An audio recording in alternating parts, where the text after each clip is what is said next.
Então tá valendo. Então hoje é a reunião número 17. 17 reunião já, vai dar 20 por 3, por 4 meses já. Tá indo. É, só nas cartas, né? Vamos caminhando sem pressa, né? E hoje vamos falar da igreja de Filadélfia. Semana passada a gente terminou a de Sardes. Nós estamos seguindo o mapa da história da igreja. De acordo com Apocalipse 2 e 3, ali está a história de 2000 anos da igreja, que a gente tem visto. E como a gente está vendo ali, Filadélfia subiu o nível de Sardes. Sardes foi uma reação a Tiatira. A igreja protestante foi uma reação ao estado da igreja católica, o estado mais baixo que ela esteve. Só como nós vimos, Jesus falou que não era perfeita as obras dela. Então teve uma reação ao que faltava em Sardes, que é a igreja de Filadélfia. Eu coloquei o período ali do século XIX, mas tem um momento específico que teve essa expressão maior que nós vamos ver aqui. Mas é mais ou menos o século XIX. Teve o início desse movimento, essa expressão da igreja, né? Não um movimento. Cada carta ali é uma expressão que a igreja se manifestou. Teve uma época que o que prevaleceu foi a manifestação católica. Aí depois surgiu a manifestação protestante. Depois surgiu a manifestação de Filadélfia. Depois nós vamos ver a manifestação de Laodiceia. Essas características foram manifestando. E as 4 estão em paralelo hoje. Elas estão manifestas aí. Isso no coletivo. E no individual, cabe a nós estar no nível de cima ali. Filadélfia, Esmirna e Igreja Primitiva.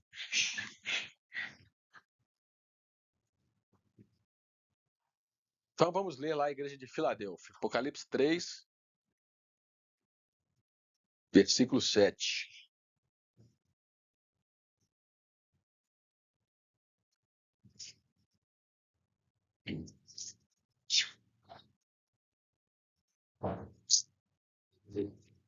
Aí, a gente chegou na hora certa. Que bom que deu tempo. Apocalipse 3, versículo 7. Ao anjo da igreja em Filadélfia escreve: Isto diz o que é santo, o que é verdadeiro e o que tem a chave de Davi. O que abre ninguém fecha, e fecha e ninguém abre. Conheço as tuas obras. Eis que tenho posto diante de ti uma porta aberta, que ninguém pode fechar, que tens pouca força. Entretanto, guardaste a minha palavra, não negaste o meu nome. Eis que farei aos da sinagoga de Satanás, aos que se dizem judeus, e não são, mas mentem, eis que farei que venham e adorem prostrado aos teus pés, e saibam que eu te amo. Porquanto guardaste a palavra da minha perseverança, também eu te guardarei da hora da aprovação que há de vir, sobre o mundo inteiro, para pôr à prova os que habitam sobre a terra. Venho sem demora, guarda o que tens, para que ninguém tome a tua coroa. Ao que vencer, eu farei coluna do templo do meu Deus, donde jamais sairá. Escreverei sobre ele o nome do meu Deus e o nome da cidade do meu Deus, a Nova Jerusalém, que desce do céu da parte do meu Deus, e também o meu novo nome. Quem tem ouvidos, ouça o que o Espírito diz às igrejas. Então, como temos falado, a gente vai ver o significado do nome, o período profético, o raio-x da igreja, né? Como que Jesus se revelou para a igreja de Filadélfia. A condição espiritual, eu risquei o negativo, porque não tem nenhum ponto negativo na igreja de Filadélfia. Tem louvor. Jesus até fala que ama ela. É profundo. Não tem nenhuma repreensão e advertência, e tem a promessa aos vencedores. Então esse é o raio-x que a gente está seguindo, só para relembrar. Então, Filadélfia significa amor fraternal, amor entre os irmãos. Quando a gente fala, né, que no grego tem 3 palavras para amor: ágape, filéu, de Filadélfia, e eros. Ágape é o amor que Deus tem em si, Filadélfia é o amor humano, e eros é o amor entre o homem e a mulher, que eles usam para conotação sexual. Então, por isso que Filadélfia é amor fraternal, amor entre os irmãos. Então, o próprio título já nos arremete a alguma coisa.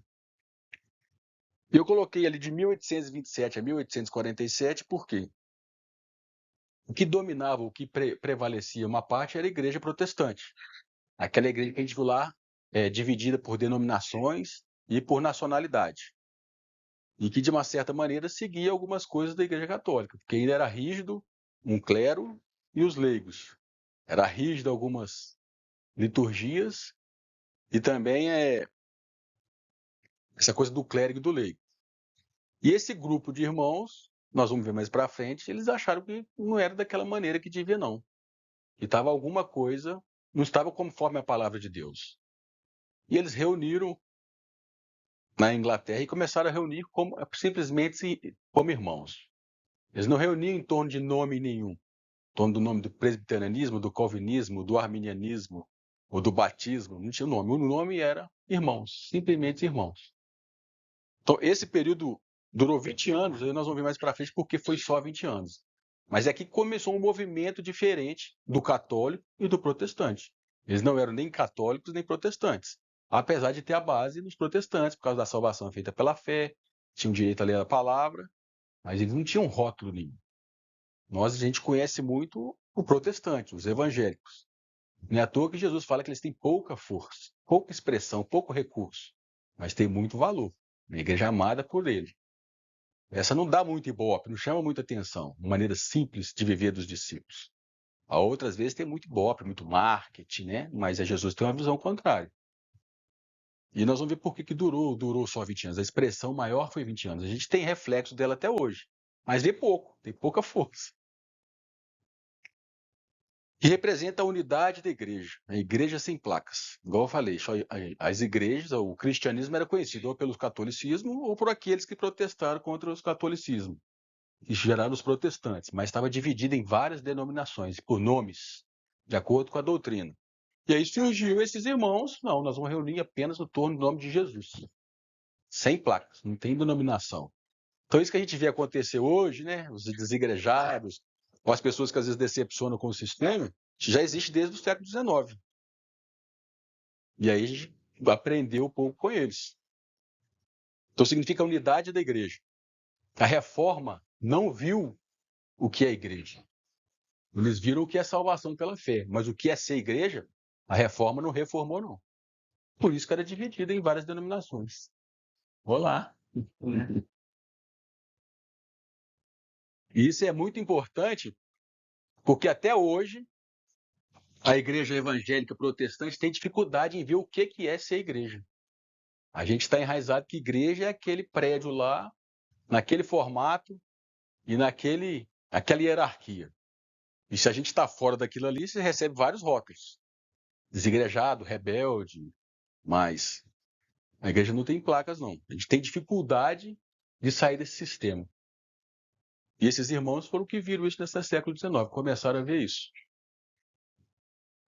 Jesus apresenta para Filadélfia como o que é santo, o que é verdadeiro, o que tem a chave de Davi. Então, mais para frente, nós vamos ver o que Jesus apresenta assim para Filadélfia. Não chega a ser uma repreensão, mas Jesus faz um alerta para ela. Guarda o que tens, te foi revelado. Não deixa que ninguém tome a tua coroa. Toda revelação implica uma responsabilidade. Jesus também fala que vai guardar ele da hora da tribulação que há de vir sobre todo mundo. Esse versículo também é importante. Não é na hora, é da hora. Então, o que vencer vai ser guardado de algo que vai acontecer no mundo inteiro. Aí vai apontar aqui um pouco para o arrebatamento, e aí nós vamos ver mais para frente. Porque tem gente que fala que vai guardar na hora, então quando você estivesse no meio da tribulação, Deus ia te proteger lá dentro. Não é da hora. Você não vai estar lá, não. Os vencedores. E a promessa também vai ser uma coluna do templo de Deus. Vai ter o nome do meu Deus, o nome da cidade de Deus e o meu novo nome. Nova identidade vai dar para os vencedores de Filadélfia. Então, isso aqui é sobre os irmãos. Depois você passa, pai. Isso aqui é um livrinho que conta a história desses irmãos aqui, ó. Aí tem a primeira página tem o nome de cada um, eu trouxe só de curiosidade, mas você passa aí para o pessoal ver. Esse movimento começou na Irlanda, na Inglaterra, depois se espalhou pela Europa. Como eu disse, foi um grupo de irmãos que viu que o protestantismo não estava conforme a Bíblia. Aquilo não era a maneira certa de reunir. E eles voltaram para o Novo Testamento, Atos dos Apóstolos, Então, nós vamos reunir como a Bíblia fala que reúne, não dependendo de que um clero determina como tem que ser reunido. Porque a Igreja Católica faz isso através dos pastores, através dos padres e dos papas. Mas a Igreja Protestante desenvolveu um sistema de presbíteros e pastores. Só mudou o nome. Então ainda existiam os clérigos e os leigos. Aqui eles... Não, aqui não tem nenhum clérigo, todo mundo só é irmão. E vamos tentar... Aí ali coloquei as principais coisas que eles restauraram. Para nós é básico. Mas na época não. Estava ainda presa a dois sistemas, o católico e o protestante. Aí eu não vou ler não, só coloquei ali para conhecimento, depois lá no vídeo vai estar, né? Mas eles restauraram muita coisa que a igreja protestante não viu. A volta de Jesus, por exemplo. A reforma não falava em volta de Jesus. Eles tinham que eles eram os escolhidos e a volta de Jesus acontecia quando Jesus morria. Aí Jesus voltou para você. Então, muita coisa que a gente conhece hoje da Bíblia, que eu falo aqui, que eu já leio em vários livros, começou aqui. A tipologia, por exemplo, do Velho Testamento, que Jesus era o Cordeiro, toda aquela tipologia do Velho Testamento, foi um daqueles irmãos ali que viram isso. Não onde você tirou que a unção, o óleo é o Espírito Santo. Esses irmãos tiveram essa revelação da tipologia, da oração pela fé e da volta de Jesus. Então, muita coisa que a gente colhe hoje, a gente nem começou nesses irmãos. Que além da maneira de viver que eles viviam conforme a igreja primitiva, eles tiveram muita revelação da palavra. Na época que escreveu as igrejas, essa igreja não existia? Às vezes existiam alguns irmãos, existia a Filadélfia. Lá a cidade de Filadélfia existia. Existia algum grupo de irmãos que tinha, né? Naquela cidade, naquela época, ainda preservava o que aconteceu em Atos dos Apóstolos, né? Que é logo no primeiro século, que João escreveu. Então, aquelas 7 cidades tinham essas características. Então, a característica daquela cidade de Filadélfia, no primeiro século, era uma profecia de uma época que viria, né? Mas existiam já irmãos ainda que preservavam isso ali. Jesus escolheu 7 cidades, que essas 7 cidades vão mostrar o que vai acontecer no futuro. Profecia. Então, aí esses irmãos aí da Inglaterra. Só que por que durou de 1827 a 1847? Porque depois, entre eles mesmos, houve uma divisão. Alguns irmãos ficaram mais rígidos em algumas práticas e ficaram sendo os irmãos exclusivistas. E outros ficaram os irmãos mais brandos ou neutros, dentro deles mesmos. E aí o movimento se esfriou, mas deu fruto. Outras pessoas na China, através do Otmani, e outros irmãos dos Estados Unidos, levaram essa visão. E hoje a gente tem esse conhecimento porque esses irmãos viram, não, nós temos que reunir em torno do nome de Jesus. Por isso que Jesus fala, guarda para que ninguém tome a tua coroa. É uma responsabilidade, é algo sério ter essa revelação. Aí nós vamos ver mais para frente. Mas esses irmãos aí, boa parte dos livros que eu tenho lá é desses irmãos aí. Os irmãos de Plymouth, é uma cidade na Inglaterra. Durante 20 anos, por que esses 20 anos? Esses 20 anos foi a expressão maior desse movimento. Foi diminuindo, teve uma expressão depois, mas a expressão maior foi durante esses 20 anos. Esse é o período profético de Filadélfia. Porque na reforma, os 5 pilares da reforma é aquilo ali. Sola gratia, somente a graça. Sola fide, somente a fé. Sola Cristo, somente Cristo. Sola Escritura, somente as Escrituras. Sola Deo glória, glória somente a Deus. Tá? Muito bonito na teoria. Mas se é somente Cristo, por que tinha várias denominações? Vários nomes. Então era coisa que era só na teoria. Por isso que tinha nomes que vivem. Que fosse somente Cristo, não tinha esse monte de denominação, não tinha essa divisão que tinha na igreja protestante, era uma divisão mais acirrada do que hoje. Eles perseguiam uns aos outros. Eles nem conversavam uns com os outros. Então, esse aqui não foi restaurado na reforma, não.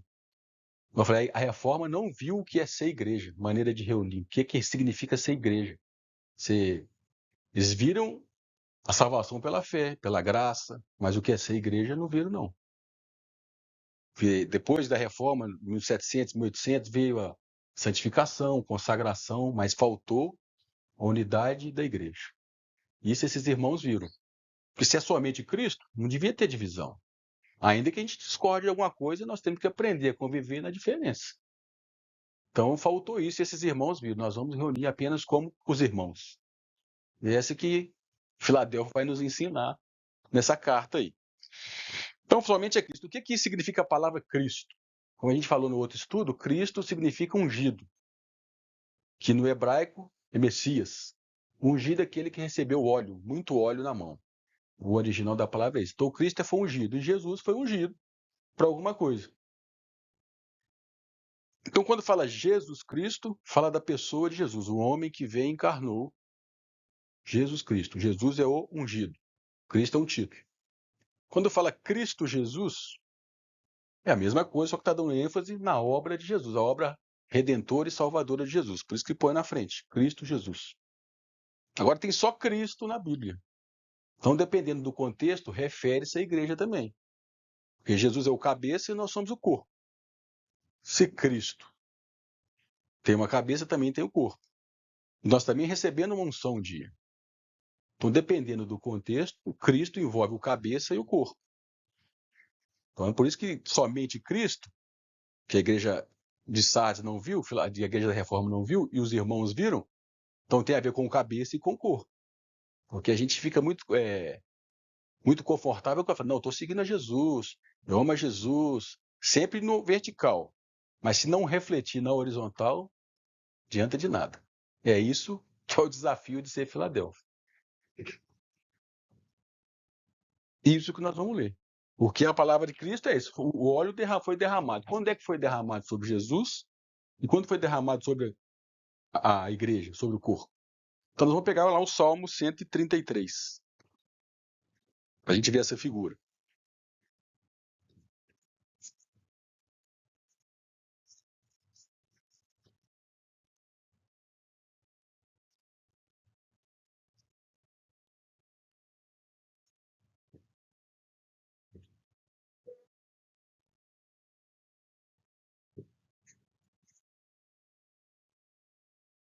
Fala assim, ó, quão bom e quão suave é que os irmãos vivem em união. É como o olho precioso sobre a cabeça, mas não parou na cabeça. Desceu sobre a barba de Arão, que desceu sobre a gola das suas vestes, como o orvalho de Hermon, que desce sobre os montes de Sião, porque ali o Senhor ordenou a bênção e a vida para sempre. Então o óleo veio sobre a cabeça, sobre Jesus, mas continuou escorrendo sobre as vestes. Então veio sobre Jesus, depois foi sobre a igreja. Quando é que veio sobre Jesus? Aí que você perguntou, Marco Aurélio. Quando Jesus, o Espírito Santo como uma pomba, desceu sobre Jesus. Mateus 3. Então nós estamos entendendo aqui o que é Cristo. Somente Cristo.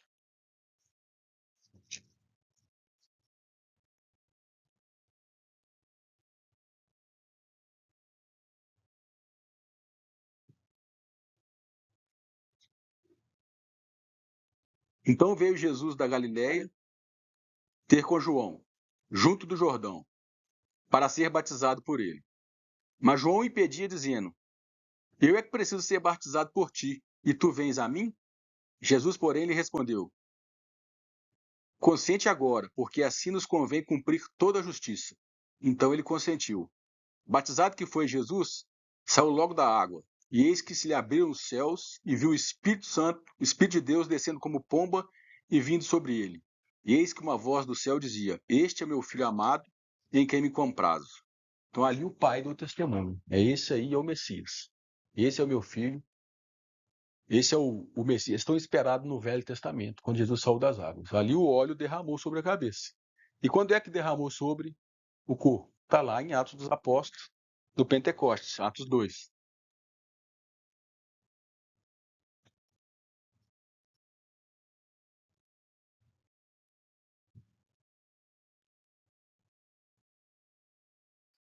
Ao cumprir-se o dia de Pentecostes, estavam todos reunidos no mesmo lugar. De repente veio do céu um ruído, como que de um vento impetuoso, e encheu toda a casa onde estavam sentados. Eles apareceram umas línguas como que de fogo, que se distribuíam, e sobre cada um deles pousou uma. E todos ficaram cheios do Espírito Santo e começaram a falar noutras línguas, conforme o Espírito lhes concedia que falasse.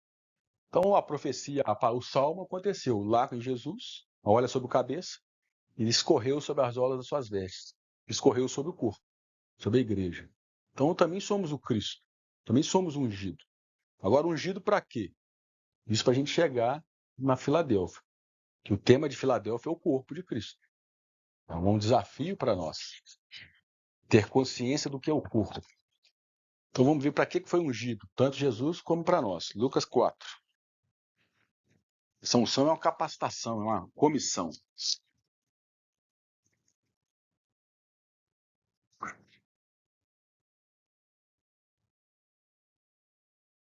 Lucas 4:18.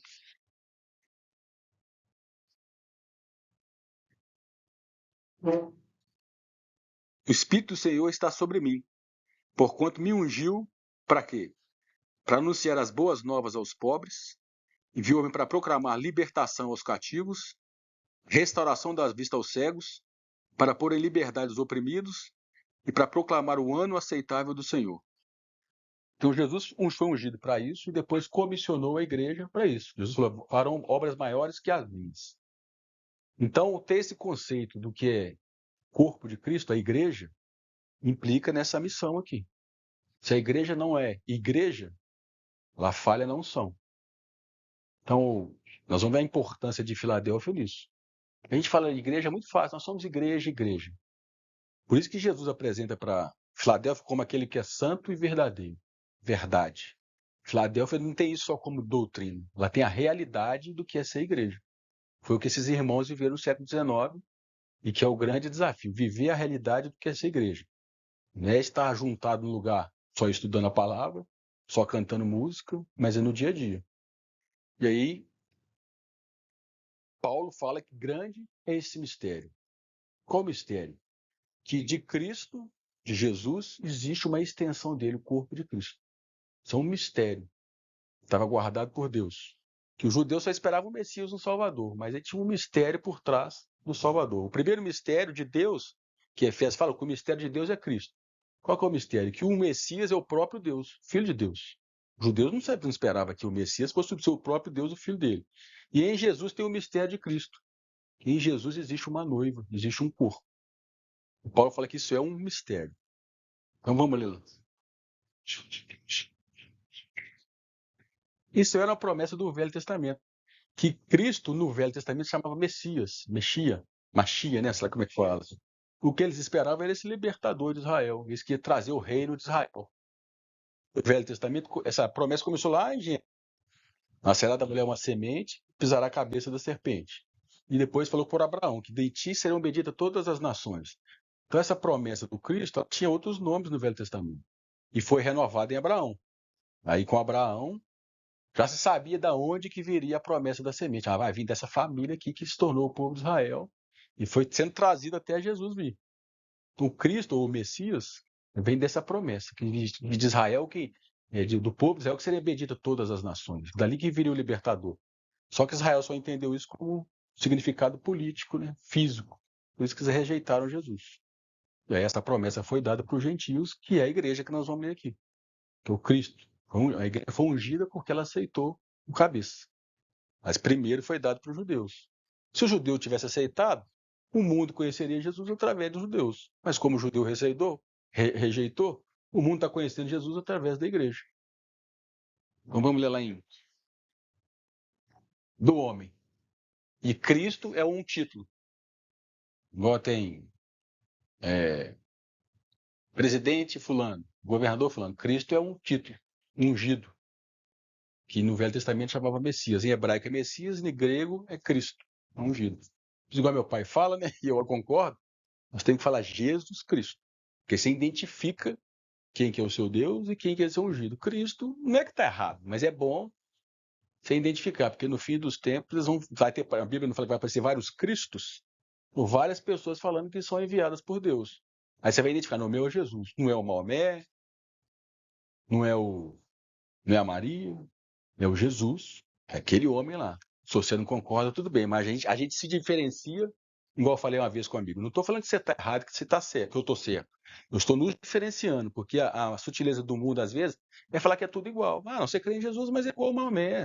A palavra é boa, então é igual o tal fulano. Não, diferente. Não estou falando, para não falar que eu estou atacando, não estou falando que você está errado. É diferente. A sutileza do inimigo vai ser colocar tudo igual.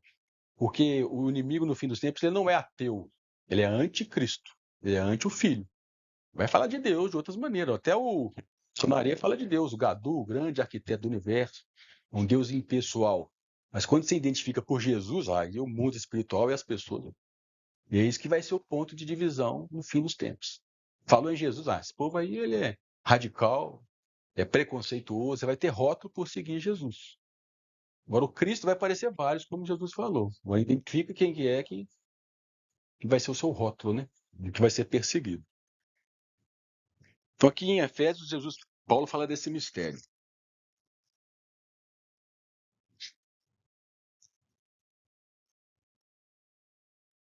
Efésios 5:22, que é o texto que a gente usa muito para falar de casamento, né? Homem e mulher.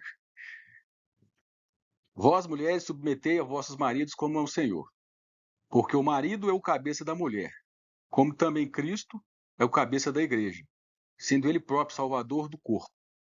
Mas assim como a igreja está sujeita a Cristo, assim também as mulheres sejam em tudo a seus maridos sujeitos. Vós, marido, amai as vossas mulheres, como também Cristo amou a igreja e a si mesmo se entregou por ela. Por que Jesus se entregou para a igreja? Não é só para não ir para o inferno, a fim de santificar, tendo-a purificado com a lavagem da água pela palavra. Para quê?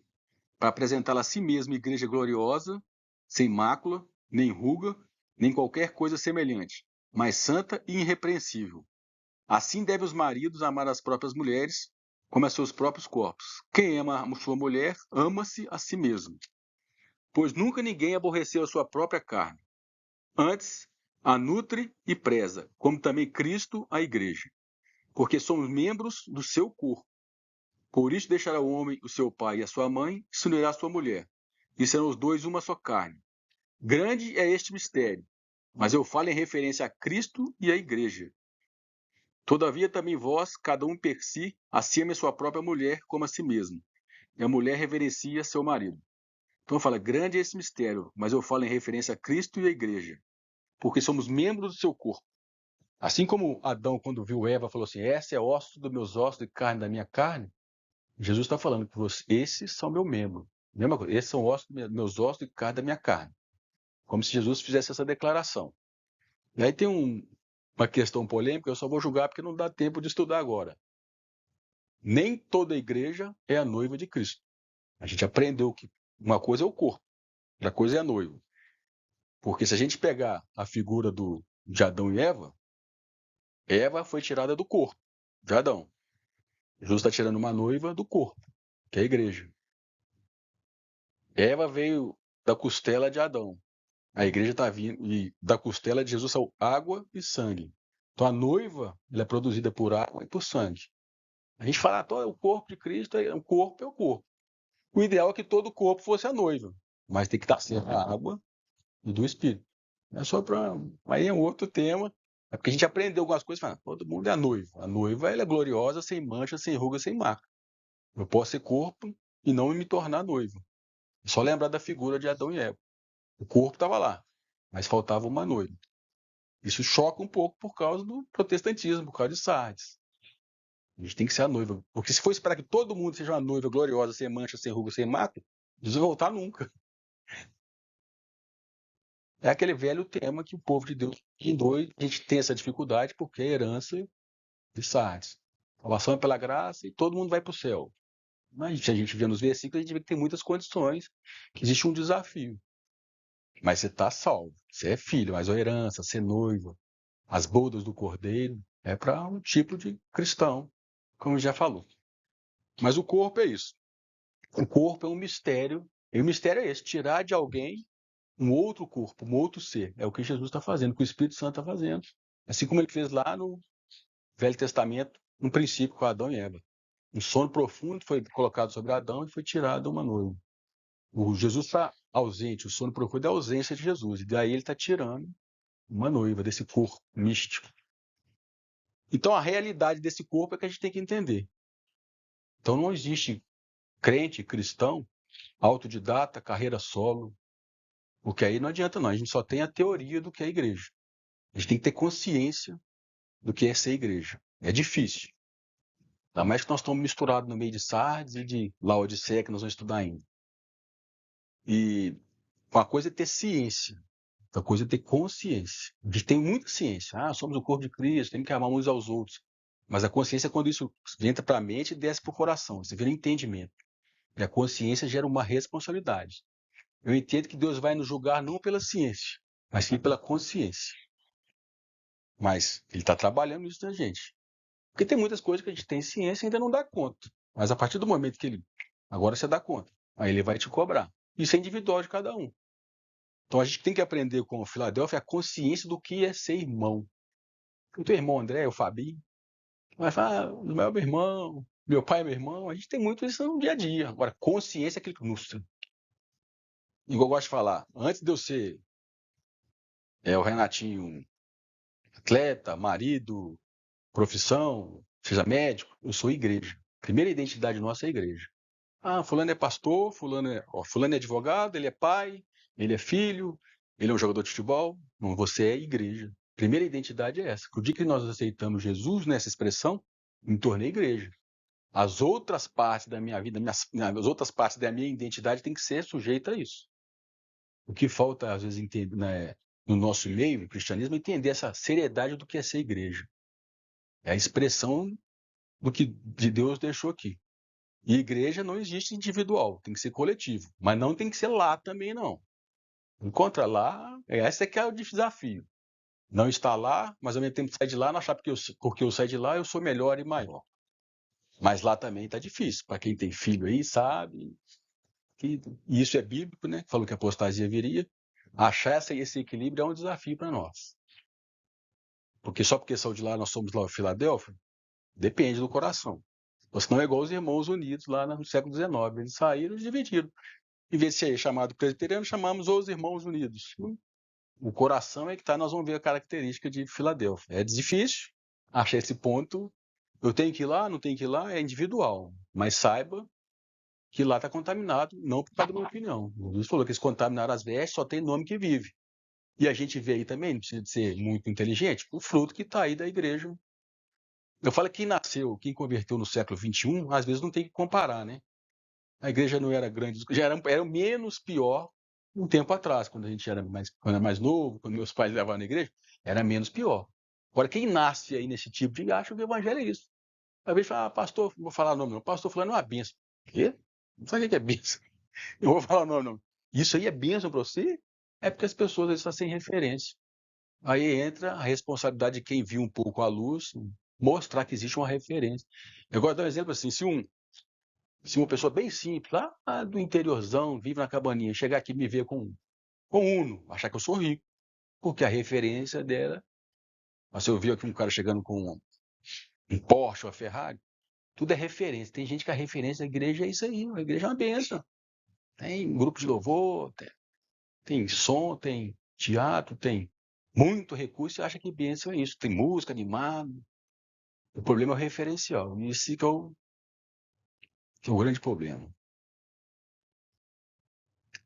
Então vamos lá. O que é a igreja? O desafio de Filadélfia é mostrar o que é a igreja. Porque a reforma não viu o que é a igreja.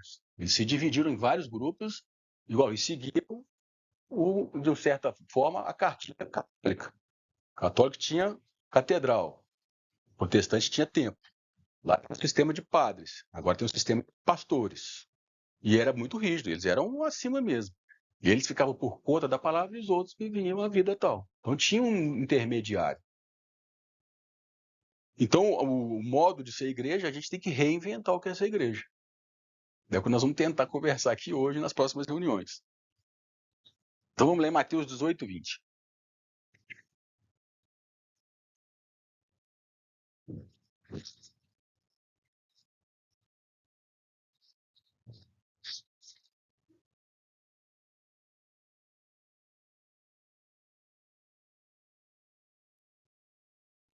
E 19 aqui. Jesus fala, ainda vos digo que se 2 de vós na terra concordarem acerca de qualquer coisa que pedirem, isso lhe será feito por meu Pai que estás no céu. Pois onde se acham 2 ou 3 reunidos em meu nome, aí eu estou no meio deles. Então, o princípio de reunir é 2 ou 3. Aí, independente de endereço, de quem está na liderança, entre aspas, é 2 ou 3. E aí o Espírito Santo vai mover desses 2 ou 3 e vai formar grupos. Os grupos eram reconhecidos em Atos dos Apóstolos, como já falei, por cidades. A igreja em cidade tal, a igreja na cidade tal. Era reconhecida assim. Nós desenvolvemos dessa maneira por nomes vindo da Reforma, 1.600 anos depois de Atos dos Apóstolos. O desafio é esse ponto de equilíbrio, mas é hoje 2 ou 3. Aqui tem uma igreja. Tem gente que tem mais dificuldade de entender que aqui tem uma igreja. Não tem tipo nome, placa, liderança. Aqui reuniu uma igreja de Jesus. E se continuar reunindo aqui, tem igreja aqui. Não tem que estar lá para ser igreja, não. Porque quando sai de lá, eles falam que você é rebelde, você está sem cobertura espiritual. Não tem nada disso, nada. Que cobertura espiritual? E outros termos, né? Para fazer uma manipulação e uma ameaça, que aí você fica desprotegido. Quem tem consciência fraca, como diz o pai, que sente culpa, eu tenho que voltar para lá, porque eu estou sem cobertura espiritual, eu estou em rebeldia. Não tem isso na Bíblia, não. Isso é coisa de Sardes. 2 ou 3. Olha, tem que sair de lá? Não tem que sair. É muito individual, mas ora porque tá difícil. Então, onde 2 ou 3 estiver reunido. Só que não é uma organização, mas tem uma, uma linha a seguir que como tem que reunir. Está escrito lá em Coríntios. Vamos reunir de qualquer jeito. Também tem que ter uma ordem. Não é uma organização, mas tem uma ordem também. Então, a primeira coisa é onde 2 ou 3 estiver reunido, ali está uma igreja. Quando vos reunirdes, aí Paulo dá algumas orientações de quando vos reunir, como é que tem que ser. 1 Coríntios 14.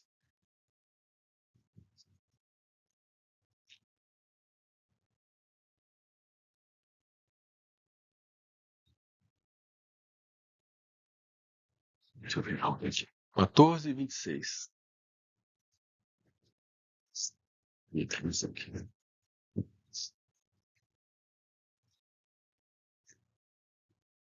Esse aqui. Então a gente está fazendo a ponte com o versículo com Mateus com Coríntios. Quando 2 ou 3 estiver reunido, em meu nome estarei no meio deles. Quando estiver reunido. E quando reunir, vão fazer o quê? Então, no versículo 26. Que fazer, pois, irmãos? Quando vos congregais, ou quando vos reunides, cada um de vós tem salmo, tem doutrina, tem revelação, tem língua, tem interpretação. Faça-se tudo para edificação. Se alguém falar em língua, faça isso por 2, ou quando muito 3, e quando um por sua vez, e haja um que interprete. Mas se não houver intérprete, esteja calado na igreja e fale consigo mesmo e com Deus. E fale os profetas, 2 ou 3, e os outros julguem. Mas se a outro que estiver sentado for revelado alguma coisa, cale-se o primeiro. Então tem que ter uma ordem. Porque todos podereis profetizar, cada um por sua vez, para que todos aprendam e todos sejam consolados. Pois o espírito dos profetas está sujeito aos profetas. Porque Deus não é Deus de confusão, mas sim de paz, como em todas as igrejas dos santos. Até aí tá bom. Qual que é o princípio que está aqui? Que quando a gente reunir, cada um vai trazer a experiência do dia a dia que tem vivido com Jesus. Então você tem coisas que eu não vi, que eu vou aprender com você, e você vai aprender comigo. Então por isso que esse formato de uma pessoa na frente falando não é Bíblia. Perde isso aqui. A gente cria essa dependência de alguém mastigar para nós. Não, falando vai mastigar. Nesse formato aqui, tem um que fala mais, mas as pessoas participam, falam mais, traz também alguma coisa. Às vezes você me lembra alguma coisa. Mas o princípio que tem que quebrar um pouco não, que tem que se quebrar em Sardes, protestante, é esse formato. A gente chega lá, ora, vão cantar, vão dar aviso, vão pedir o dízimo e vão pregar. Vocês combinarem isso com o Espírito Santo? Se ele quiser fazer diferente. A gente já viu alguns textos, a gente tem que chegar e esperar o Espírito Santo. Vamos esperar, vamos reunir, vamos orar. Só que tem que ser com ordem, precisa de muita maturidade. Mas alguém vai trazer uma palavra, mas alguém vai cantar, mas alguém vai orar. Devia ser tudo dirigido pelo Espírito Santo. Aí ia acontecer muita coisa. Foi o que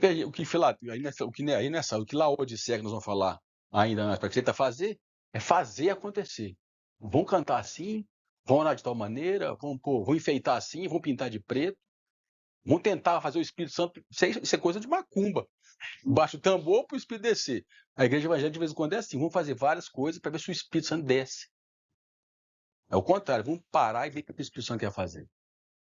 Eu sei que nós estamos muito longe disso, mas o princípio que está em Coríntios é cada um tem uma coisa, um tem um salmo, tem uma palavra, o outro tem uma oração. Porque às vezes as igrejas ficam muito só no maestro. Tem igreja que só a palavra. Mas aí falta alguém que ora, que intercede. Então fica muitos pontos isolados. Tem que unir, cada um tem um chamado, uma característica. Quando une, aí fica rico, e aí a expressão de que Jesus é fica maior. Então, quando vos reunidos, a gente tem que ter esse cuidado, tem que reformar a maneira. E igreja é isso. Seja lá, seja aqui, a gente tinha que esperar o Espírito Santo tomar a iniciativa. Hoje nós vamos pregar sobre isso. O Espírito Santo falou que é para pregar sobre isso. Pode chegar lá um dia que ninguém vai pregar nada, vai só orar. E aí as pessoas vão começar a pedir perdão, aí não sabe. O Espírito Santo tinha que ter essa liberdade. Então, a igreja do Gálatas aconteceu isso, né? Começaste pelo Espírito, mas agora quer terminar pela carne. E isso aí, quando a gente fala do Espírito do anticristo, essa prática é anticristã. Anticristo. Muito se tem feito anticristo, o cara que vai vir, mas muito se tem feito anticristo. E é cristão que tem se feito anticristo. Então, a prática é anticristã, porque ela não faz a coisa pelo Espírito, mas vamos fazer na emoção. Porque quando a gente fala de Cristo, a gente pensa no cabeça, mas quando a gente impede da igreja ser igreja, não deixa de ser anticristo. Quando a igreja não faz a sua parte, o que ela deveria ser, às vezes o diagnóstico do mundo está assim porque a luz que deveria ser luz está sendo trevas, é a igreja. As pessoas, o mundo tem livre-arbítrio, mas a luz também não está brilhando. Não. Eu gosto de falar isso, eu sei que dá polêmica. Os consultórios psiquiátricos, psicólogos estão cheios porque falta pastor dentro da igreja. E quando eu falo pastor, não é aquele homem de terno e gravata lá na frente. Pastor é que cuida de ovelha. É gente disposta a andar 1, 2 milhas. Não é líder religioso, é pastor mesmo, cuidador de gente. Os cuidadores de gente estão virando psicólogo, psiquiatra. Isso deveria ser uma vergonha para a igreja. Quem cuida de alma é o Espírito Santo e ele nós somos ungidos para isso. Tem pouco pastor de verdade da Bíblia no nosso meio. Tem líder de igreja que a gente apelidou de pastor, terno e gravata. Eu não estou falando mal deles. Mas isso não é pastor na Bíblia.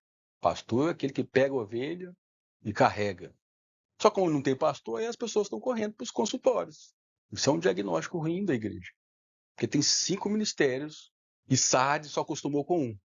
Aquele lá na frente. Aí faltam os evangelistas, evangelistas até que vocês falam que tem, mas faltam os pastores, profetas, evangelistas, mestres e apóstolos. Mas os dons que estão aqui. Então, quando reúne todo mundo, aí é a igreja. Aí talvez no fim, para que isso aconteça, tenha que vir uma perseguição. E se não puder abrir mais lá, como foi na pandemia? Aí todo mundo, eu tenho minha crítica, todo mundo correu para o celular. Isso não é. Eu não vou entrar nessa polêmica, mas não é só ver um outro, precisa de comunhão, precisa do outro. Tem que tomar cuidado para a tecnologia não substituir isso aqui. Vai gravar no YouTube, depois eu vejo o Renatinho falando lá. O importante não é só o conhecimento, é também o encontro, a igreja. Então, e o que o diabo tenta perseguir, ele persegue que a gente não seja igreja. Você pode ser um monte de gente reunida, cantando, fazendo acontecer. Se você for igreja, você vira uma ameaça para ele. Aí nós vamos cair lá em Apocalipse 12 do filho varão. Quando ele é formado, ele perde o lugar dele lá de cima. Mas eu não vou mudar de assunto, não. E Jesus falou que eu acabei de falar aqui, o corpo inteiro só cresce se todas as juntas estiverem trabalhando. Vamos lá, Efésios 4. Vários textos aqui eu já li nas nossas reuniões, agora eu estou lendo no contexto de Filadélfia.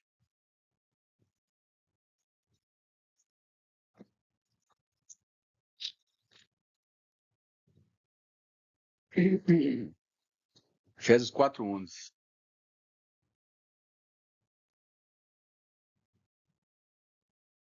E nós falamos que o óleo desceu sobre as vestes do sacerdote, sobre o corpo. Foi para isso aqui, ó. O óleo deu uns como apóstolos, outros como profetas, outros como evangelistas, outros como pastores e mestres. Para que Jesus fez isso? Tendo em vista o aperfeiçoamento dos santos, para a obra do ministério, para a edificação do corpo de Cristo. Então esse corpo tem que crescer, tem que tomar forma. Até quando? Até que cheguemos à unidade da fé, do pleno conhecimento do Filho de Deus, a estado de homem feito à medida da estatura da plenitude de Cristo.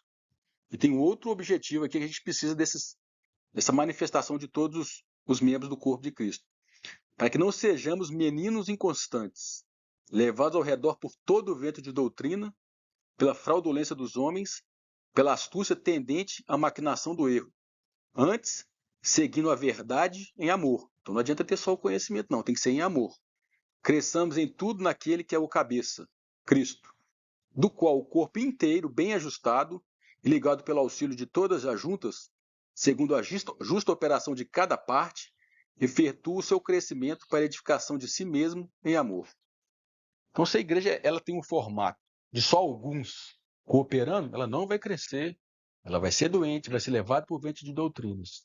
O formato da protestantes, de Sardes, o problema disso um dos problemas é esse. Fica um grupo que às vezes se julga ou se parece maduros, porque está lá na frente, e o outro fica menino.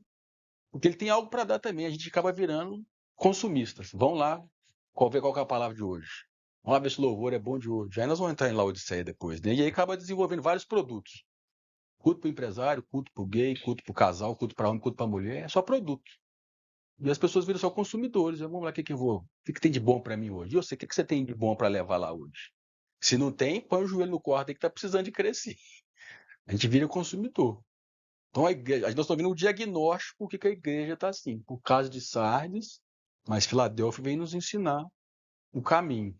Tão longe, mas a gente deve ter ciência para virar consciência. É participar. Então, esse é o mistério. Quando reunir, 2 ou 3, a maneira de reunir, e quando reunir o corpo inteiro tem que participar. Tá, mas eu não tenho nada para falar, eu não sei nada ainda. Vai orando. Um dia, eu jamais imaginei que um dia estar aqui, como já falei para alguns, sempre fui muito tímido, difícil demais falar na frente dos outros. Quando tinha que fazer trabalho na escola, nem dormia. E aí fui aos pouquinhos, né? Falando, mas ainda tem dificuldade. Parece que não, mas tem. Mas Jesus falou isso.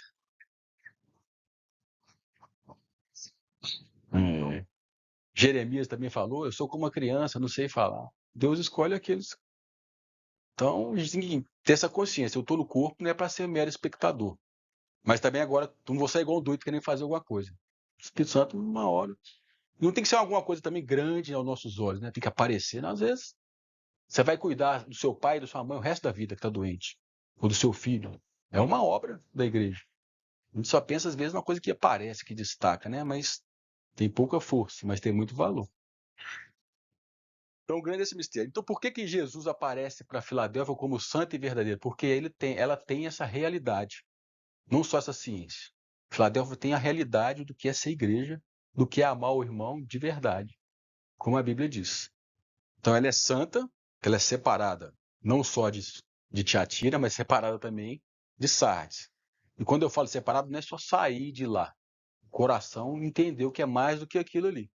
Mais do que a católica e do que a protestante. O protestante reagiu, mas tem que ir a mais, tem que continuar caminhando. Tem que ser o que é a igreja. E verdade, por isso que Jesus apresenta ela como verdade, por quê? Porque ela tem essa realidade, verdade.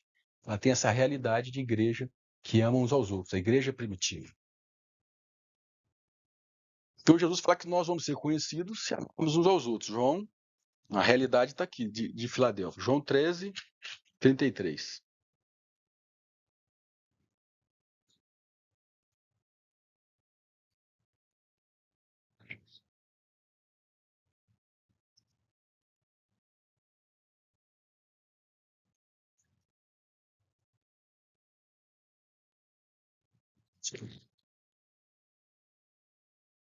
Filhinhos, ainda por um pouco estou convosco. Procurar-me-eis, e como eu disse aos judeus, também vos digo agora: para onde eu vou, não podeis vós ir. Um novo mandamento vos dou: que vos ameis uns aos outros, assim como eu amei a vós. Também vós ameis uns aos outros. E nisto conhecerão todos que sois meus discípulos, se tiver amor uns aos outros. Então, agora falei, o critério para se conhecer se eu sou discípulo de Jesus é se eu amo um ao outro. Não é se eu tenho um conhecimento certo da palavra, não. Porque às vezes, quando gosta de identificar uma espiritualidade ou medir o diagnóstico, medir uma espiritualidade é pelo número de almas que ganhou, pelo quanto que a igreja cresceu ou pelo conhecimento que tem, mas Jesus fala que não, o critério é que vai ser conhecido como seguidor de Jesus, discípulo é seguidor, pequenos Cristo, se eu amar um ao outro. Esse grupo ama, foi o que aconteceu com a igreja primitiva. Eles foram onde foram e chegaram até nós porque amaram uns aos outros. Ali tinha poder. No amor tem poder. Quando os romanos viam aqueles cristãos cuidando uns dos outros, sendo perseguidos e ainda sendo fiel a Jesus, aquilo quebrantava eles. Que povo é esse? E é isso que faz, às vezes não, é isso que faz uma pessoa, às vezes, converter. Ela vê o modo de vida nosso, não é tanto pelo ensinamento, é também. Mas o modo de vida mexe muito mais, ainda mais nesse mundo que a gente está vivendo hoje. Então, Sim. Só ficou. Mas como é? Daí 2 exemplos desse amor, como amor. é o que o Espírito Santo te revelar que começa dentro de casa. Eu também não vou sair amando, eu não amo, não. Agora eu vou fazer um monte de coisa para eu amar porque eu sei, agora eu tenho que mostrar que eu amo. Não. É dentro de casa, com a esposa, com o pai, com a mãe, com o filho, e vai aumentando o ciclo. Você vai ser treinado ali. Tô querendo amar uma pessoa que é lá longe. Então, às vezes, com a esposa, você tem que engolir o sapo, fazer o que não quer. Amar é não pensar em si mesmo. Você está sempre apto, sujeito às restrições, às negações. Não foi negado o respeito. Não é difícil, você vê que é simples, mas é difícil, não é longe. Amor é isso. Ah, vou ter que sair lá de tal lugar para ir visitar fulano. Mas eu estou com uma programação, um aniversário para ir. Você quer exemplos? E se o Espírito Santo falou, você vai ter que dizer não. Você tem que estar sempre sujeito à voz do Espírito Santo. É sempre negar alguma coisa em benefício do outro. As práticas, se falar uma coisa prática, é no dia a dia mesmo. As férias, várias coisas, né? Tem exemplos aí. Mas o seu exercício começa primeiro dentro de casa. E Jesus fala que a gente só pode amar alguém se primeiro for experimentado o amor dele. Porque o amor é fruto do Espírito. Não tem como eu amar se primeiro não tem uma relação com o Pai. É um princípio que está lá em 1 João 4:19.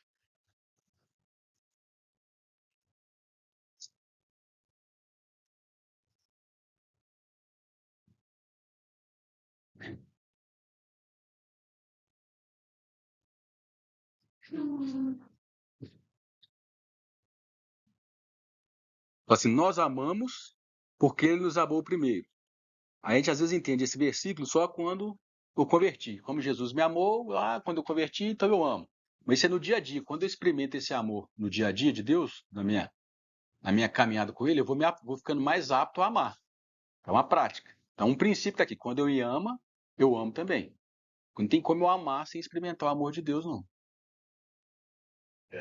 Você vai falar, Deus no amor, quem não ama, não gosta de Deus. É por aqui mesmo. É amar. É, de experiência. Tá aqui, né? Tá no 4 aqui mesmo. E aí no 20 fala assim: se alguém diz eu amo a Deus e odeia seu irmão, é mentiroso. Pois quem não ama seu irmão, ao qual viu, não pode amar a Deus a quem não viu. E dele temos este mandamento: que quem ama a Deus, ame também a seu irmão. Então, foi o que eu falei, Carol, não existe amor somente vertical, tem que estar na horizontal. Como é que eu sei que eu amo a Deus? Se eu amo meu irmão. Então eu vou falar que quando eu amo a Deus e não tenho esse amor com o irmão, eu sou mentiroso, mas a igreja de Filadélfia é verdadeira. Ela tem essa experiência. Então as duas coisas têm que andar junto. A expressão do meu amor com Deus é expressa com meus irmãos. Falar que ama a Deus porque pregou muito, porque estuda muita palavra, mas na sua relação com o seu irmão não é boa, é mentiroso. Então, aqui essa é a realidade de Filadélfia, que ela tem essa realidade aí. Ela ama o irmão, porque a gente não vê a Deus ficar amando alguém só de mente, assim, eu amo a Deus, está lá em cima. Amar é no dia a dia, na prática, aguentar a diferença um do outro, o dia ruim um do outro. Isso que é amar, é prática, né? Não. É mais que um sentimento. Às vezes eu já tive experiências que eu estava com um sentimento muito com raiva, mas eu engoli essa raiva e fiz o que deveria ser feito. Se eu for pelo sentimento, eu estou cheio de razão. Mas mesmo com razão, eu não vou fazer. Eu vou fazer aquilo que tem que ser feito. Não é assim. Amor, né? Amor é sacrifício, É. mas nem todo sacrifício é amor. Então, só aquele sacrifício imolado pelo Espírito Santo é que é amor. O, Da minha vida, fazer lá que se for Aleco, posso dar minha vida, posso dar os meus bens e fazer sem amar. Posso fazer por outras motivações. Mas o amor é um fruto do Espírito. E é muito prática, atitude. Tem a ver com sacrifício mesmo. Tem a ver com... Coisa que amor não depende da recíproca. Então o amor ele não depende de que aquilo vai me dar algum retorno ou benefício. Eu faço por causa do benefício que o outro vai receber. Ainda que eu não seja reconhecido nesse benefício. Isso que Deus é amor. Deus amou o mundo de tal maneira que deu seu Filho unigênito para todo aquele que ele crê não pereça, mas tenha vida eterna. Se ninguém tivesse aceitado Jesus, Deus amou o mundo de tal maneira. Ele não dependia da aceitação para amar. Isso que é o amor não depende da resposta. Ah, mas eu vou fazer isso com fulano e ele vai fazer de novo. Depende. Eu vou pregar para fulano, mas ele vai continuar me falando que eu estou errado. Então o amor não depende da recíproca, porque ele não está pensando em si mesmo, em ser reconhecido, em ser aprovado. Mas isso é coisa espiritual, isso é do espírito. Então é uma coisa mais além. O amor requer sacrifício mesmo. Porque o Daniel lá do site Escreva do Rei, ele fala que tem um princípio, que toda vez que você vê uma palavra na Bíblia a primeira vez, se estipula o significado dela. Aí ele fala que amor na Bíblia aparece a primeira vez quando Abraão ofereceu Isaac. Ele fala que, acho que Abraão amou a Deus, eu não lembro. Então, ali, então amor está ligado ao sacrifício. Ali se estabeleceu o que significa amor, sacrifício. Que foi a primeira vez que aparece a palavra amor na Bíblia, foi quando Abraão ofereceu Isaac.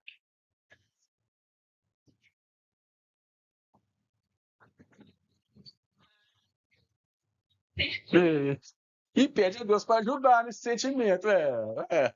Isso acontece muito na família, dentro de casa. Tem. Tem, né? te ama. Mas o amor requer um preço mesmo. É. Mesmo. E aí tem gente que dificulta mais. Porque lá no Sermão do Monte, quando Jesus está falando, ele fala assim: sede perfeitos como o vosso Pai nos céus. A gente usa a palavra perfeição para não pecar, não errar. Mas aí no restante do versículo ele fala: amai os vossos inimigos. Então ser perfeito é amar o inimigo. Isso é bem... Como é que amor é um fruto do Espírito? Mas esse é o objetivo. Só entender isso aqui não adianta, não. Mas esse é o objetivo e o propósito de Deus ao nos criar. Sermos semelhantes a Jesus. Semelhante de quê? Essa natureza que ele tem. Somos incapazes disso.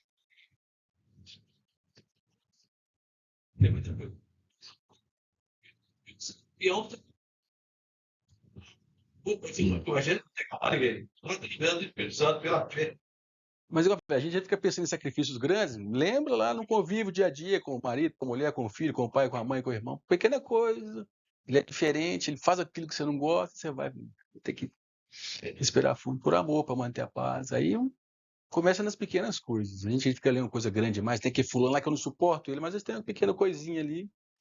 De degrau em degrau nós vamos crescendo isso. E para a gente entender como é que seria isso, a gente já leu várias vezes esse capítulo, mas vamos ler de novo como é que a igreja primitiva era uma igreja de amor. E por causa dessa igreja, dessa maneira de viver, o evangelho foi espalhado no mundo inteiro e chegou a nós. Está lá em Atos 2. Esse tem que ser o manual do que é a igreja hoje. Temos que desfazer o nosso formato e seguir esse formato aqui. Que é um desafio.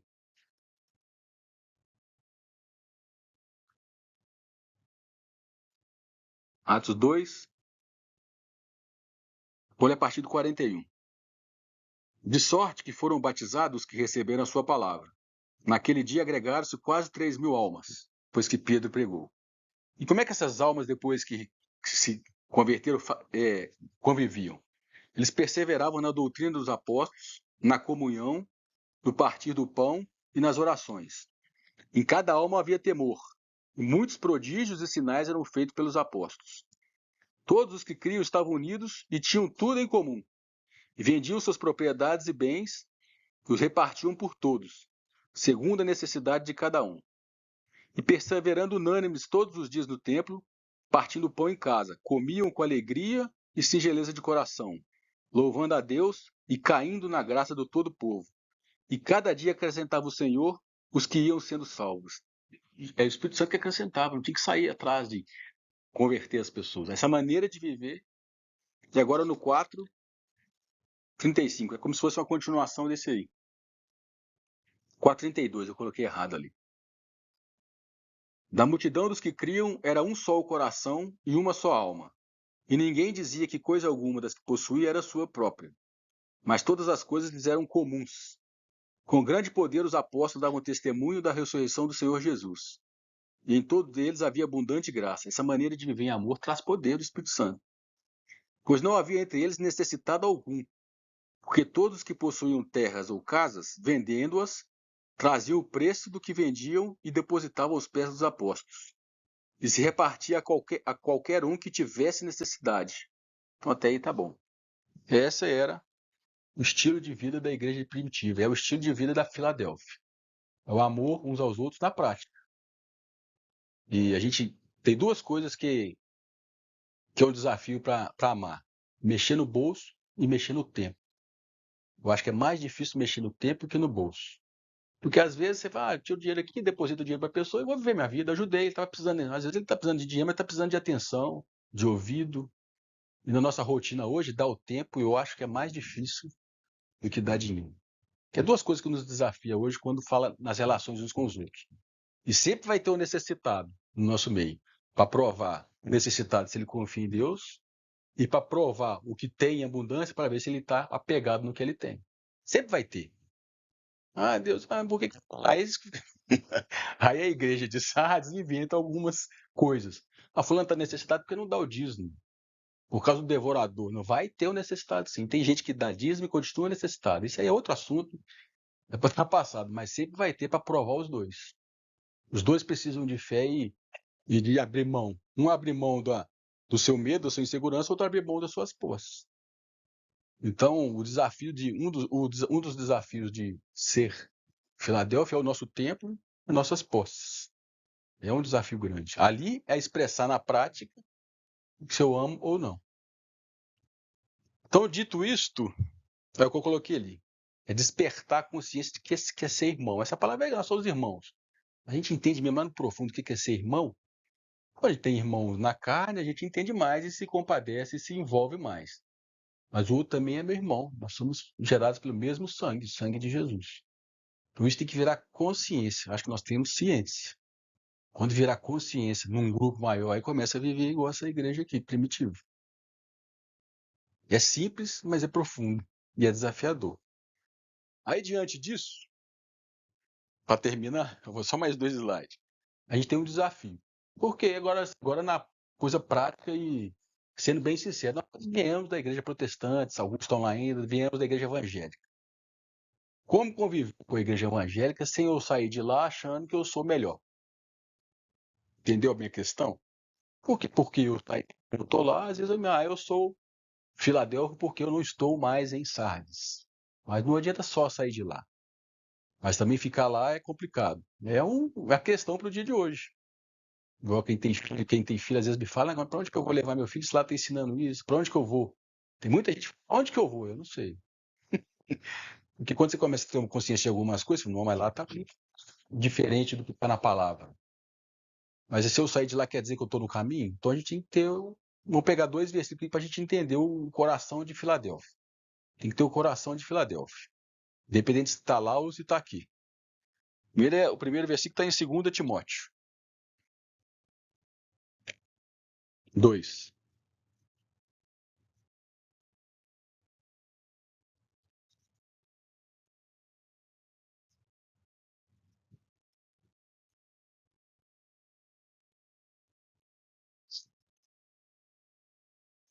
Paulo está dando uns conselhos para Timóteo no final da vida dele.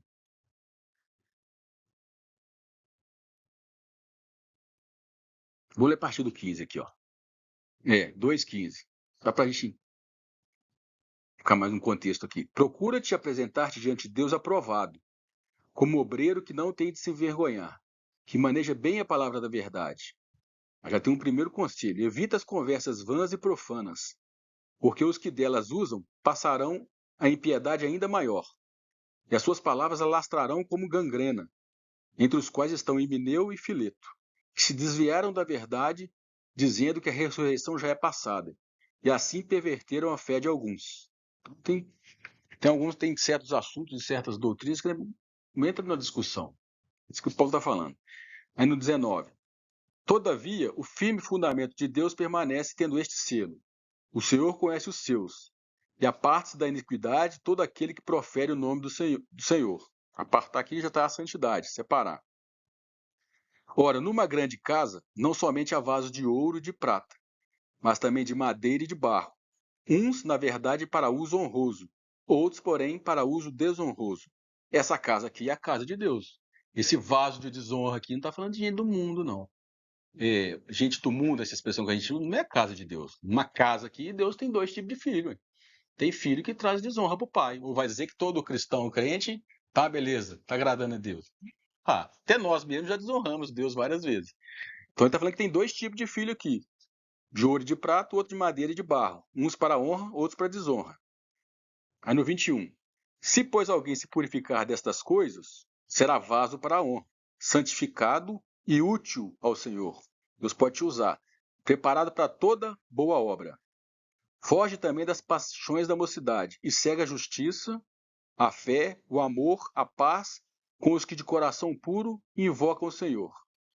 Agora uma prática para nós aqui. Rejeita as que estão tolas e desazizadas, sabendo que geram contendas. Então tem assunto que não adianta entrar. Igual a gente estava lá na escola dominical, tem que adorar o Espírito Santo. Eu não vou entrar nessa que tem que adorar o Pai, o Filho e o Espírito Santo. Adora a Deus. Mas, entendeu?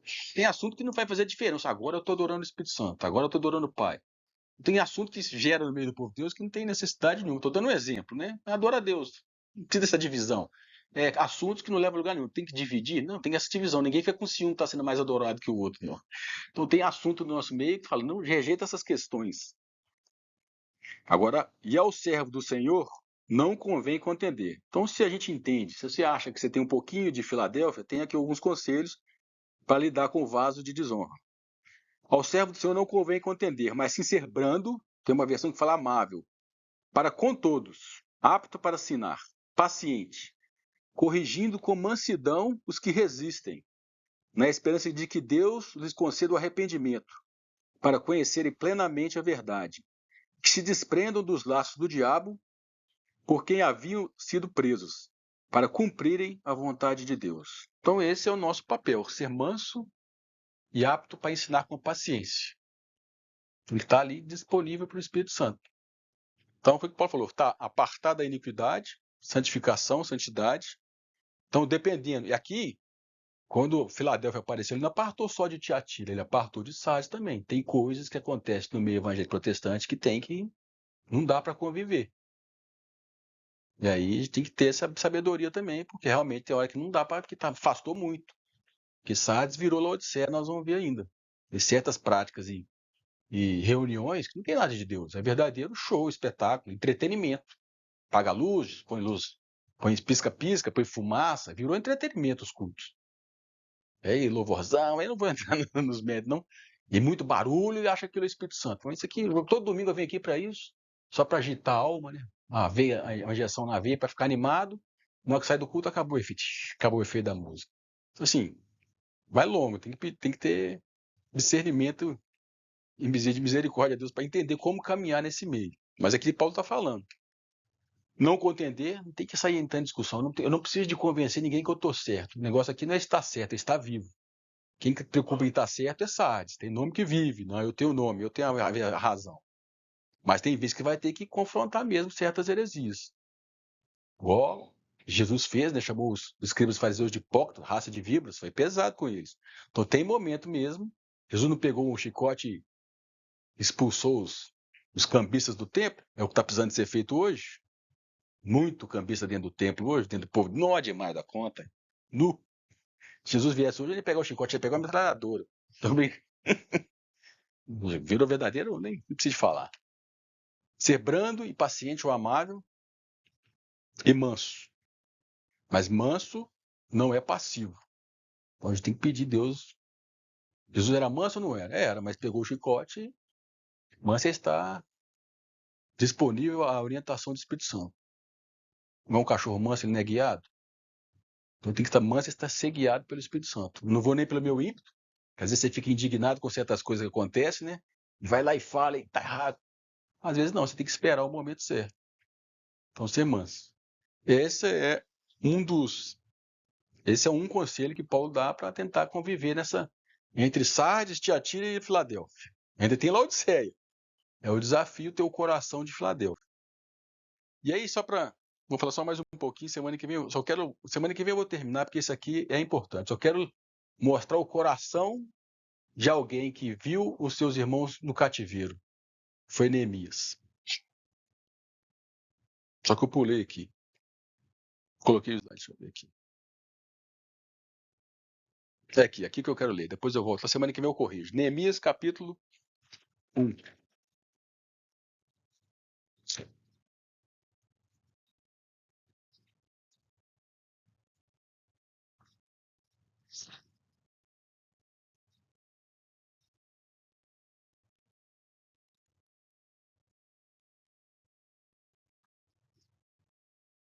Só para a gente lembrar aqui, ó.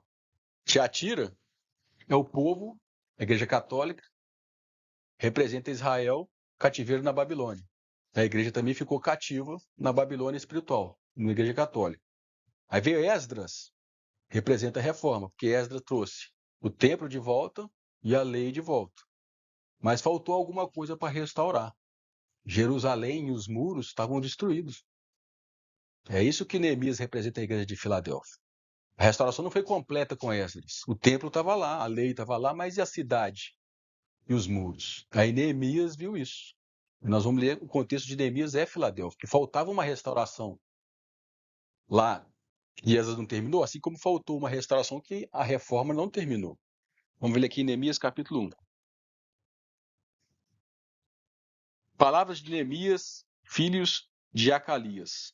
Ora, sucedeu no mês de Quiseu, no ano 20º, estando eu em Suzã, a capital, que era a capital da Pérsia, que veio Anani, um de meus irmãos, com alguns de Judá.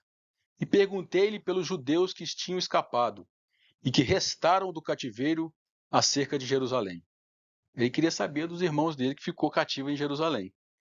E eles me responderam: os restantes do que ficaram no cativeiro, lá na província, estão em grande aflição e opróbrio.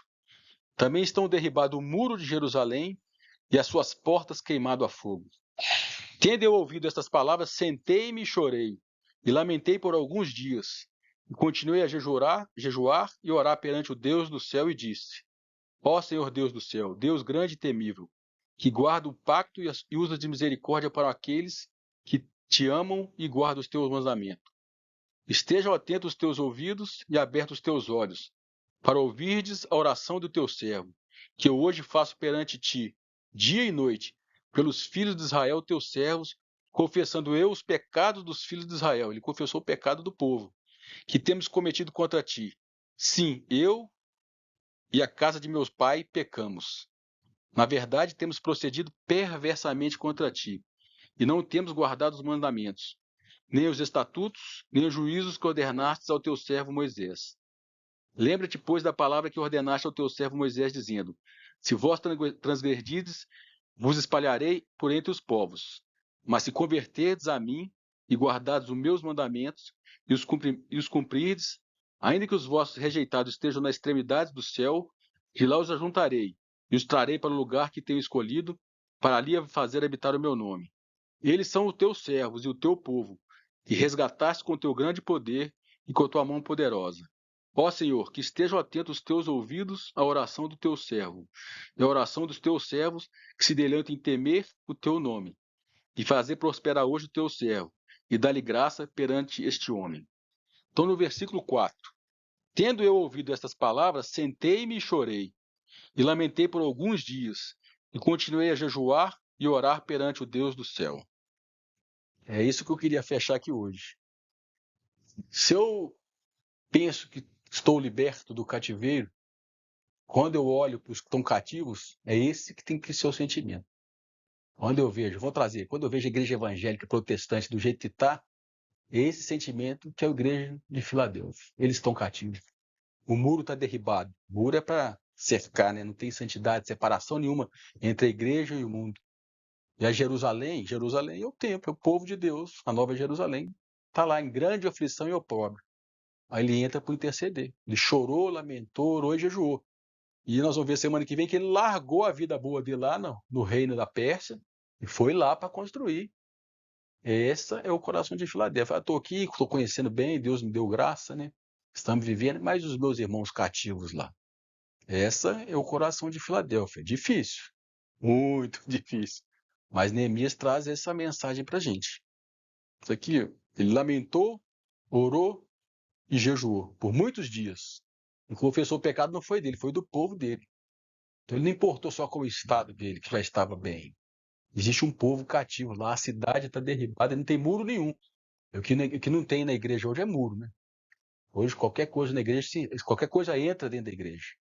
O muro aqui é separação, é santidade. Hoje tudo entra na igreja, tem tipo de música, tipo de prática. Eu não preciso falar agora, tipo de entretenimento para trazer o povo. Não tem santidade nenhuma. Santidade é separação. Vale tudo para trazer as pessoas para dentro da igreja. Não vale tudo, não.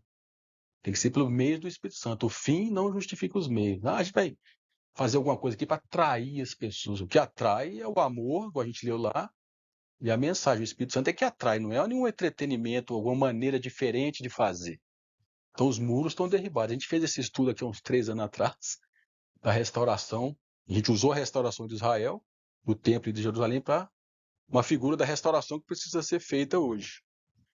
Então, aí, semana que vem a gente continua, porque eu falei mais que devia.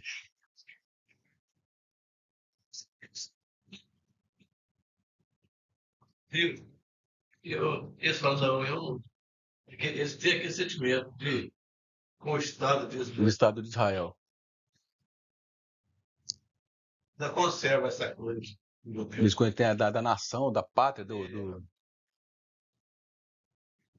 É igual eu vi um cara falando, tem muita gente que na guerra iria embora. Os judeus não, eles estão indo para lá. Não, eu vou sair aqui do Brasil, eu vou para lá. E aí é o que eu trazendo espiritualmente que a gente tem que ter esse coração, né? Meus irmãos estão cativos.